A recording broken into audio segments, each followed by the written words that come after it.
In topic 3, we are going to look at content related to conducting a feasibility study as it relates to your e-business project. And in lesson 1.1, we are going to cover the purpose of a feasibility study. So here's some information for you that's very interesting, especially considering taking your product or service online. As of June 18th, 2012, there were almost 150 million top-level domains registered on the World Wide Web, and that's courtesy of WHOIS, their internet statistics. That's a lot of domains, a lot of potential business competition that you're up against in the e-business marketplace. So you want to keep statistics like that in mind, not to discourage you as you move forward with your e-business idea, but also to make you aware that the World Wide Web is a huge marketplace. Now, I call this the 360 degrees test because only 50% of startups are in business after 18 months.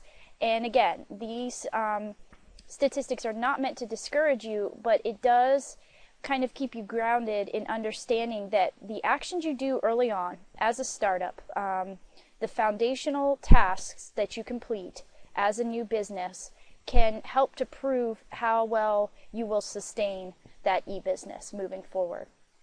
And as we've mentioned earlier, creating and sustaining a successful e-business is not an arbitrary process. You've looked at competitors, you've looked at customer base, you've identified annoyances, you've created analyses of your competitors. And so it just doesn't happen by chance. It is something that's very much like a science. And so why do we need to conduct a feasibility study?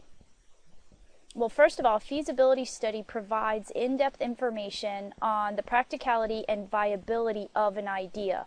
So you've taken all that background research that we've talked about in topics 1 and 2, where you begin to kind of hone your e-business idea and you begin to understand where it fits in the marketplace and who will your potential customers be and who your potential competitors will be. Well, now it's to take it to the next step and say, is this idea viable?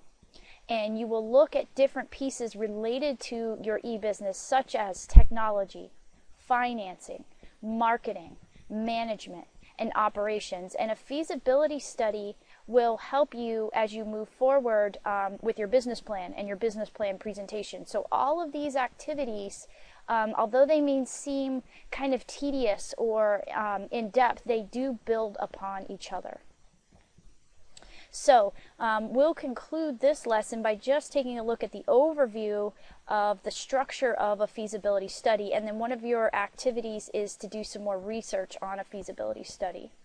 Of course, you're going to have an executive summary, which gives folks an idea of what the entire feasibility study covers. Then you'll have an introduction. You'll provide some information, background on the industry, which we've discussed how to accumulate that information. You'll give information about marketing, operational and technical characteristics. You will include some financial statements and projections. Obviously, these are preliminary, and there's a lot of, you're just kind of using the knowledge you have and you're doing projections. You won't have financial statements that it won't be a financial history. And then you will input summary and recommendations for a feasibility study. And then, of course, your appendix.